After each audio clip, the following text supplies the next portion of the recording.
And welcome to another edition of the Traction Reaction Podcast. Of course, we're in a post race debrief of the fantastic, wild Indianapolis 500. Joining us once again, it is Tony DiZinno. Both of us were down in Indianapolis, saw it live, and Tony, it was electric. I think is the one word, especially about the crowd. But right now I got so many thoughts buzzing into my head because there were so many storylines, so many things that were happening. And then of course you have the finish, and there's some controversy there from some people. There's two schools of thoughts on that. So I mean, where do you want to start? It's great to be with you, Z-Man, as usual. And Thank I you. kind of have the same thought. Like, I didn't see you except for like 2 seconds. I saw more of the I saw more of this stuff outside our view in the media center, which, who knows if that's the last time we're all in there. And then there's just, as I was driving home, just thinking about everything, both leaving the track last night and then driving home, Monday morning. I just could not stop wrapping my head around the crowd, the vibe, the energy, the stories. And really the word that I came back to was margins. How everything this month was all dictated by super tight margins between qualifying being like tens of thousands of seconds, hundreds of thousands of seconds between between making the race. Then you get to the race and like certain decisions that go the wrong way lead to wrecks, lead to not wrecks, lead to guys that were challengers. And then the call of when to go red and when to not go red, which obviously I'm sure we'll get into here in a minute. I just little fractions of decisions in little fractions of time that just made such a big difference in the grand scheme of things. Yeah, it certainly did. One thing that was brought up with Ray Letter and Lanigan in qualifying, they were saying, "Oh, they're just so far off, and what are they going to do?" Well, they weren't. They were just a little bit off, and it wasn't just one car. It was they came out of the box behind the eight ball a bit, and they weren't that far off. I mean, I harken back to more recent history would be the Lotuses, about 10 years ago or so. They were Sure. a few seconds off. We're only talking a second plus after four laps. So it wasn't that big of a margin. But then you go to the race and you see other teams struggle. The one that kind of surprised me, and to be honest, I didn't notice until we heard him on the radio, was Marco Andretti. Marco Andretti had a miserable race. There's a few people had miserable races, but directly involved in any real incidents. But he was always in the crap. He was always in the back where it was quite dodgy. And for somebody like him, I'm sure he had a thought a couple times during that races. What the hell am I doing out here, and why am I back here? Yeah, and it says something that a driver of Marco's caliber and record at the Speedway, certainly in his early years, although he's had a rough run of the last 7, 8, 9 years thereabouts. But that this is his own. I mean, as recently as 3 years ago, to talk about the changes, he was on the pole, and Mhm. now the Andretti team as a whole just again that fraction off. Like, I mean, even if they're at like high 231s, low 232s, you're qualifying 15th on back. I mean, and Marco was, admittedly, I'll be honest, I never saw him in the race except when I saw him Right, right. P30 in the first or second stint. And I was like, how'd that happen? And it's weird. I mean, really, both of the legacy names, obviously, Graham had a very roller coaster month and Graham Rahal had a very roller coaster month for all the wrong reasons, good reasons. And then Marco just didn't factor at all. And, I think Andretti as a team only had one car in the top 10, maybe two in the top 15, something. So, just a difficult month for them all around, particularly after the early season momentum they had through the opening 4 or 5 races. Yeah, he was the last car. They had 17. We had 17 cards left on the lead lap. Of course, there would have been more, I think, if we didn't have the incidents that happened late in the race. Another person that kind of brings out before we get to the real interesting stuff was Augustine Canapino. This is a kid who comes from a background which is very unusual. It's basically sedan racing in South America. Came in. He doesn't even start speaking English until January. And I think there's a lot of people, real birds, and that were thinking, well, yeah, he's running out there, he's running laps, he's talented. But once the race starts, he'll drop to the back. Maybe you're thinking he doesn't have the experience. He was mixing it up. I was really impressed how he ran his race. Oh, same. And I think it's unfortunate that he got caught up. I didn't exactly see how his car got damaged toward the end, but it was clearly wounded when it came through and hit a Ward toward the end of his race. But in the run up to that, really all month, this is only his second ever oval race ever. And this in Texas could not be more polar opposites, high banks, high speeds. Here, Mhm. obviously, you're very much dependent on your aero settings. You're very dependent on the draft. You're very dependent on, kind of towing and learning how to run in traffic. And that he's been the revelation of the season so far, even if results don't ultimately say it. This is a guy who, like you said, has just so little relevant experience to be able to come in. I mean, it's not quite the McLaughlin level, but it's very close in terms of turning cars and his success in his native Argentina. And frankly, just the presentation that program and has around him. I mean, the car's dressed up in the flag livery, which is really cool. The World Cup trophy, which Argentina won, was actually present. Which I big week for trophies, I guess. That was there. The NBA Finals trophy, the Larry O'Brien was there as well as obviously the fabled Borg Warner trophy. So, very cool for Augustine. Shame he didn't get the result. I mean, a top 15 in his rookie would have been fantastic, and it's a shame that it didn't quite end up right toward the end. Yeah, you got to give kudos to that team, especially Callum Ilott too, who was so far off. Who actually struggled more than his teammate Canapino. They had to take the car back to the shop on Main Street, basically tear it down, bring it back for qualifying. They got the car in the show, do the best that they can, but he comes out and he's leading.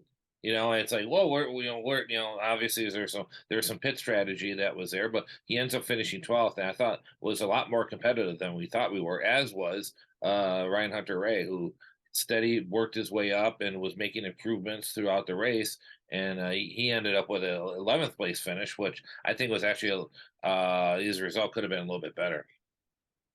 Yeah, and in both those cases, interesting results. In Hunter Ray's case, probably lower than he wanted. In Ilad's case, probably much higher than he anticipated, given the whole mess of a month that they'd had. And suffice to say that things aren't entirely rosy between both parties at the moment, but they salvaged a lot out of it. As far as Hunter Ray goes, really interesting to see what his presence was. Obviously, he'd missed last year, and he came back with the Dry and Reinbold team, which only focuses on Indy, and they do their preparation is renowned. Their pit crews are really solid, and you could tell they were working on that car all day. I mean, said he was fighting through wing issues, just the balance was off. He was chasing it all day, and just seemed like anything that could go wrong did. But yet he managed to avoid wrecks and got a decent result out of it. I mean, it says something about the caliber of that team that they show up and they're disappointed when they get a P11 because they know they can finish top 5, top 7 on merit. They've proven that in the past in their years as a one-off Indy only entrant. And then you had Ed Carpenter Racing. Connor Daly ended up 10th. He was looking good towards the end, as was Renus VK, who had some issues early on, uh, and had to go to the back, worked his way back up. Two top 10 finishes from them. I know they're disappointed with that. They're looking for something higher. Connor Daly, though, once again, he finished 6th last year, 8th. So you got two finishes in the top 8, and just looked. He was always kind of just there. You could see him lurking in the background, and I thought put himself in a good position. Unfortunately, though, just I mean, if you look at the cars around him, though, I mean, Dixon, Sato, Rossi. I mean, he was fighting and Herta. He got ahead of Herta right at the end. But those are some strong players. Yeah, you're really starting to see this year that it is difficult to get a top 10 finish in this series. And Ed Carpenter's a team that has been a race winner at the IMS road course. They are podium contenders. They're always fast in Indianapolis. Generally, their tires fall off, so they've kind of struggled. In this case, it was Renus with a bit of a self-inflicted error that in the pit lane when he launched out and contacted Alex Palou, which was unfortunate, but he made a good recovery off that. It was good to see him just really get the laps in after he crashed out last year. As far as Connor Daly goes, bit of a quiet month for him, but a good month. He didn't have any issues. A P8 is a very good result for him right now. He was really determined. The team's had a miserable start to the season. They know that they wanted to get to Indy. I would say they had a good month. They didn't have the month that they were desiring. Anything less than a win and being in solid win contention is something that I know bugs and eats at that group, just all told. Yeah, and then with VK, yeah, when he spun, Catherine Legg basically did this, early thing in the first pit stops, and I'm sure there were some people thinking, yeah, okay, there she goes, she hasn't been in a car, some negative thoughts, but when VK did it, I'm sure Catherine was like thinking, yeah, see, it's not as easy as it looks out there, doesn't it? No, not only those two, and then there was an unsafe release.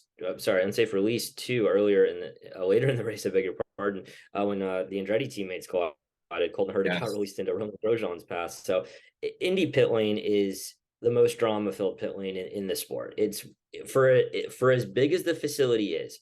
It always blows my mind how narrow the Indy pit lane is. And now there's only the two very tight lanes, 33 pit boxes, and at any moment, anyone's little contact or wheel spin, whatever, that there always seems to be something. You never know who it's going to catch out. You're right. It's veterans, it's front row starters, it's last row starters. It's literally up to anyone in the field is subject to that. And it's bit many a driver over the years. And to the guys that recovered out of it, for both Plo and VK to get top tens, those were great recovery drives, and Colton too, frankly. So I don't know if there's been a year where three guys involved in pit incidents all got in the top 10, but here we are. And then poor Catherine, just she had a really good first week, but really struggled.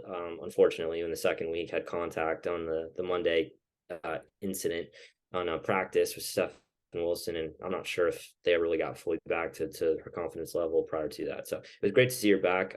Yes. And certainly, you hope that's not the last time she gets that opportunity. And I think it was one of the four drivers that actually drove back in kart or champ car back in the day with I think it was Kanan, Elio, and I think there's one more that were actually drove in champ car. Um, who am I forgetting here? I think Maybe a power, something Power. like Yeah, it was Power. Yeah, it that. would have been Power then. Yeah, that drove in the old champ car. So, Scott Dixon. Oh, he would be the other one. Mhm. Yeah, we were doing post race dinner on the way home with some buddies, and yeah, I mentioned, oh yeah, Scott Dixon, and I said, well, is he the new Lloyd Ruby? And I said, well, and then I stopped myself. I said, no, wait, he won a race. And I'm thinking, well, is he the new Mario Andretti? And Mario, of course, always seemed to would have mechanical issues of that. Dixon's has been getting finishes, but it seems like always some phantom thing pops up, and once again, early in the race, he gets a vibration, which is one track you don't want to have it is at Indianapolis, and but he was able to come back, and which he did, but sixth place, and I mean, if for Scott Dixon, it's win or nothing. Right. And Dixon was an unfortunate victim of something that had kind of been murmured throughout the week in the run up to the race. I think there was a new compound tire this year, and a great aspect from a sustainability standpoint. It was made from like this synthetic rubber portion, so it's part of their sustainable strategy, which is cool. But I think there were some challenges just kind of getting that to a suitable level from a consistency standpoint across the board. So certain teams had issues from a vibration standpoint that you didn't know what you might have from set to set, and it was kind of a fear that folks had going into the weekend. It wasn't really said, but I kind of had a feeling that it would bite someone. I just didn't know who or when. The good news was it was caught early enough. It's just that the thing that it did, unfortunately, is it put him a bit off sequence. You need to get to about 30 to 35 laps on a stint. Dixon pitted on lap 26 and really just had to play catch up from there. But, he gained about 10 spots in the next stint, got up to like 20th, 21st, and, slowly but surely made his way forward from there. So didn't get a lot of coverage after that happened, which was unfortunate. But, it's Scott Dixon and he finishes sixth, and he will probably still be in championship contention later this year Yep. because of a result like that, which you look at last year. I mean, his issue happened late. He finished 21st, and it was a double points race, so he never really recovered from that. Now he's in a much better position this year because, again, to go to the Mario Andretti comparison, similar best of their generation type, but only one Indy win, and that should not degrade them in the grand scheme of things. No, no, not at all. Team McLaren, Arrow McLaren, Alexander Rossi finishing fifth, but Pato Award did his best Takuma Sato impression. He said he was gonna make a late nothing, and going into turn three, everybody saw it coming, and everybody Uh, shook their head, didn't they? oh man, I really struggle with, and I think McLaren is going to look back at this one as the one that got away. I think they had the best position of Yeah, all four of their cars. Rossi, I thought was going to be a contender, didn't really have the outright pace. They as a team were very light on downforce, so it meant that they were very good when they ran up front. You saw that early when Award and Rosenquist were exchanging the lead. The further back in traffic they got, it was a little dicey. So Rosenquist has hit an incident, which I'm sure we'll get to, but for the Pato deal, oh my gosh, the race kind of fell to him in a way that he didn't really anticipate. They'd had a fueling issue, so they weren't able to get all the stuff in the car. And when that happened, he got a tire advantage because he was off sequence. He pitted later. He had 20 laps fresher tires, so it's like it's 7 to go. You don't need to make that move that early, in my Right. opinion. And Pato, for as good as his oval record is, I think he'd only had like 1 or 2 races where he finished outside the top 5 since he joined McLaren on ovals. It's a ridiculous stat. He's smarter than that, and he doesn't usually make that mistake. I get him going for it. That angle where very much, to continue the Sato Dario comparison, Marcus shaded him so much. Like, I mean, he just left just enough wiggle room where I thought, oh man, this is just enough tempting to go for it, but don't go for it because it's a trap. And he went Which Rankini did to Sato. I mean, exactly he right. said he suckered him in, and Suckered him in. yeah, and same thing was happening there, and everybody saw it. And as a spotter, you can't say no, no, no, but everybody was saying that when they saw it, happening. Yeah, you mentioned, yeah, let's talk about the incident. That's the Felix Rosenquist accident, which, yeah, exactly. They were running light downforce, and you live in that edge, and something can go wrong, and that certainly did. And it got sucked up with the Kyle Kirkwood getting upside down in the tire. I will leave this here. Safety issues are there for a reason, but they're not infallible. And in certain situations, things can happen. And this is a perfect example. Somebody kind of insinuated in the NASCAR broadcast when there's an accident and the car got beat up. Oh yeah, I see our cars have tethers, and like, oh what? And I could be overthinking it or whatever. But you can have that accident. You can run scenarios, and it's gonna hold, and it's just one of those things. Now, I'm sure there has already been meetings about it this morning, whether on Zoom or in person. These guys are chatting about it, and whether they had a second tether, which they might actually have to do, or at least for ovals. Something I have the utmost confidence in IndyCar and the powers to be that this will be corrected. But people, and then people say, "Well, what if it?" Well, you can't go through life saying, "Well, what if it did?" That hit a trajectory we haven't seen in years. No, and to go back to the margins thing, which I kind of referenced off the top, it's a case where everything aligned in the way to make that unique situation happen that you can't replicate, right? I mean, Yep. Rosenquist hits the wall. He's already jacked up. The steering's all bent. He can't turn the car, so of course he's going to spin around. It's just a question of who's going to be stuck in the wrong place at the wrong time. And the way Kirkwood hit him, it was a left. I think it looked like left rear to left rear contact. I believe whatever it was. That specific angle basically catapulted the tire with wheel over the wall, where it's like it doesn't matter how strong the tether is. Sometimes the immutable laws of physics just create something that you don't expect to happen, but by physical nature will happen. The fact it flew where it did in between the stands and the turn 2 suites and hit a poor woman's car. I mean, let's be honest, a car can be replaced, a human life can't, and that was best case scenario. I mean, fortunately, we can, the Speedway already made a make good or something. They brought her, Doug Bowles, being Doug Bowles, as gentleman as he is. They already brought her out to the Yard of Bricks, did a photo op, whatever. It was a very good ending to what could have been a very scary situation. What it did, obviously, though, was change the trajectory of the race in that the red flag came out, which was the first of 3, and then set in motion the continued chaos of the next 18-ish laps to wrap this thing. That it certainly did. And let's talk about Santino Ferrucci and AJ Foyt Mm-hmm. Racing, which by far was the biggest surprise. For you and I have been going to the track there for years, and they would always say, well, AJ Foyt Racing, they always do something well at Indianapolis, or they always seem to kind of surprise people. Let's be honest, that hasn't happened the last few years. Their program hasn't been that much stronger, if any, than their road racing program. They brought in Michael Cannon, who you and I hold in high regard, Very. and really he couldn't do work with the team until the 1st of January.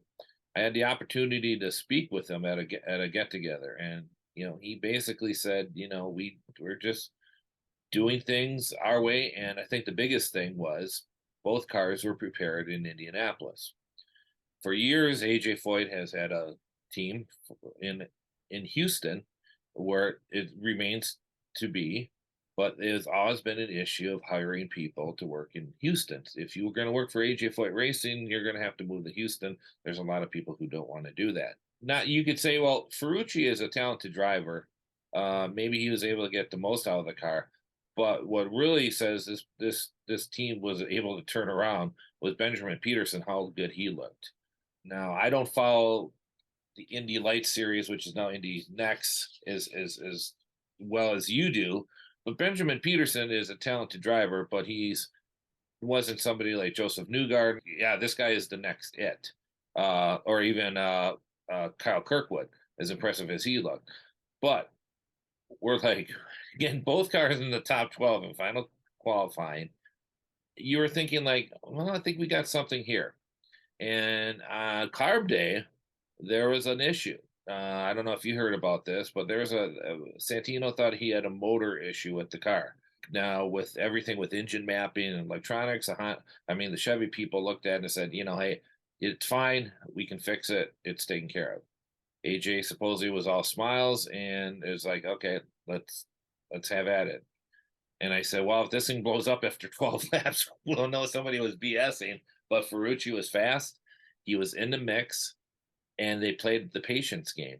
And he basically was always right there with the leaders. And then when he asked, hey, can I take the lead? He did, and led for 11 laps. Then they had a pit stop that didn't go the greatest. They had a glitch on the pit stop. They come back, and you're thinking, oh, okay, he's going to end up like 8th place. Well, then we have the most exciting 18 laps in Indianapolis history, and he maybe could have, but he was right there. He comes in third. A very impressive performance by Larry Foyt, AJ Foyt, of course, of racing, and Santino Ferrucci. What do you think? Not much left to add to that, other than I agree with pretty much 90+%. I think the thing I will say that is best about it is that they were disappointed with third place. Yeah. And that is a great feeling to be in as a team, as an organization that really doesn't contend for third places very often. I mean, Ferrucci, I don't think anyone can doubt his racecraft at Indianapolis. He has 5 top 10s and 5 starts with 4 different teams, and they're not exactly powerhouse teams. All 4, like Coyne, Ray Hall Letterman, and Extra Car, Dreyer Reinbold, and AJ Foyt. I mean, none of them are bad, but just to the level of Ganassi, Penske, and Andretti, he's never had that opportunity, and he's racing at that level of those teams. His racecraft was phenomenal. There were at least 2 or 3 restarts. I saw him go 3 wide into 1, and I was like, dang, but also not surprised. I mean, I think they qualified well. He's not known as a good qualifier. He doesn't like it. And his prep was great. And Peterson, to your point on the Indy Next thing, yeah, when I saw on Fast Friday how stuck that car looked, I was like, okay, something's up here. And that's in a good way. The Coyote Red car has not looked that stuck at the speedway since the 70s or early 80s, best case scenario. Yeah. Just Peterson's a really nice kid, really, really solid dude, good family around him. I would agree he's not a world beater yet, but he's consistent. He's just had a lot of bad luck this year. And depending on how this race or this month does for him, that might be a confidence booster. The Rookie of the Year battle is very winnable for the season. I think he'll be named. I would expect he'll be named, if it hasn't come out already, Rookie of the Year for the month of May this year. And I think there's a good chance that he'll get in a position to at least be best of the full-timers, if not outright best. Marcus Armstrong at Ganassi has been putting in some good results, even on a part-time schedule. So that's been a little difficult to overtake. So all told, great month for Foyt. The only thing that stings is, man, given what that team and that family's been through, AJ lost his wife. Ann Fenora, a longtime PR ace, has been Foyt's right-hand person for decades. I know she lost her husband earlier this year too. So prayers up to that group, and it would have been great to see them win. But the fact that they can all be disappointed with third is a testament of how far they've come as a group. Very true. Well, all I know is that Marcus Ericsson won last year. There's no way he can win again, and Team Penske is down. They're not going to win it this year. They haven't shown anything all month. they might get a top 10, maybe a top 5, but you can kind of cross off Newgarden and Marcus Ericsson, can't we? That aged well. That aged like buttermilk. What can you say? What a wild win. I will say this, Marcus Ericsson, the former F1 driver, definitely sounded like a Formula One driver after the race. I'll leave it at that. I think this may be a bit of disagreement. Well, I mean, what can you say? Ish. Yeah. Yeah, I mean, I don't expect him to say, "Oh, well, great job, Newgarden." I'm happy for him, this and that. But yeah, uh, IndyCar needs to communicate better, saying, "Hey, we're going to do our best to make this thing finish under green." So here's the tricky part and where this all kind of like gets hard to diagnose. I think the second the first red flag comes out for this was the Rosenquist Kirkwood deal, and Yeah, then the award crash happens, that's number two, then the front straight crash happens, that's number three. So we've got all those. The second the first one comes out, you now established we got to go red flag whenever there's an opportunity to get ourselves to a potential green flag finish. That's great, fantastic, right? So the second one comes out, you're still within that window, that 6-7 laps. The third one, you're right up against that drop dead timing of it's lap 197. Physically, the cars have to go past start finish to complete 198. So you've already put yourself in a situation at 198 where you literally you would run out of time to do the restart unless you do something that you've never done before, which now they've done. Now, from an entertainment standpoint, I get that, and there's nothing specifically in the rules that prevents them from doing that. But you've opened a massive, massive Pandora's box from here of where to go from here. Granted, made for a heck of a finish, and I cannot wait to see how this thing ages over the years, because I mean, you look at 02 from a sure. controversy standpoint, that's still talked about 20 years later. That will forever be talked about. This is going to be very similar to that, because now you have someone that was denied a chance to go back to back, who admittedly did a very good restart, but he was always going to be a sitting duck. I would almost wonder where's the clarity and who was second.